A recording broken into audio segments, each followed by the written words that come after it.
Hey lovelies, come with me as I go meet up with your friend. So you know that kind of chat that, okay, that outing that never leaves the chat. Yes, so this was the case.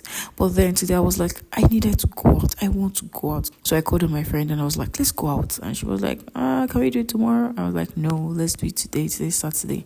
So we searched online for a lot of places, but we couldn't see what we're looking for. But we found one, which was griddle and roast. So we got there. She was right there waiting for me. So I got there and it wasn't what we thought it was. So we were like, okay. And she was like, let's just leave. I'm like, we can't just come here and leave without like buying something or anything. So I couldn't handle it. So I ordered something. And while we were waiting for our order to arrive, we were just trying to like have fun. We're discussing, talking, chatting. It's been long I saw her. Yeah.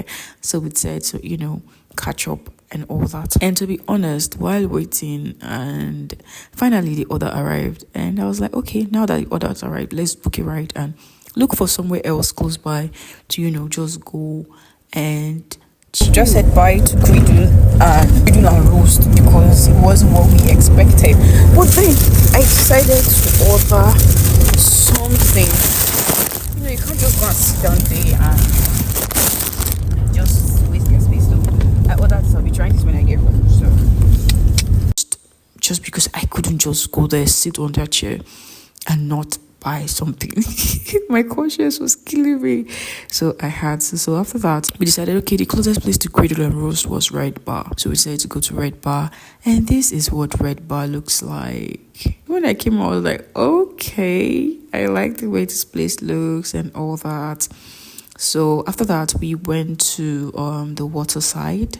Yeah, there's this water side. There's a water view. There's a water view side, but that place was too cold and people were smoking there, so I didn't want to stay there. So I decided to make a mini video of what the bar looks like. So this is just like an overview of what Red Bar looks like. So after that, the waiter came to like invite us for an event they were holding that Sunday, which was the next day. So he asked for my number and name, which I gave him, and after that I was like, how about you just featuring in my YouTube video? And he was like, okay. So yeah, so I decided to like make a feature of him on this channel. I'm Olaika, my name is Red Baligo. Nice meeting you, man. So I asked a few questions and he answered me. He was polite, he was nice. The whole environment was welcoming and I was beginning to wonder why everywhere was, empty till I realized that event actually starts by 8. So it was enough time for me to, go around, make a video, take pictures, made videos and took pictures. I wasn't really satisfied because the weather wasn't so bright, but then I tried my best. I made videos, I took pictures, and that's basically it. So I'm going to be tagging Red Bar on this video. So if you know you'd like to go to Red Bar, I'll suggest you go. If you're looking for an aesthetically pleasing place, I suggest you go. It's fine, it's comfortable. And our drink came. We ordered a mojito, so it arrived and we're waiting for our food. Oh my god, the food took a lot of time and now it's already getting late. See, hope you all enjoyed this video. I'll see you in my next video. A bientôt.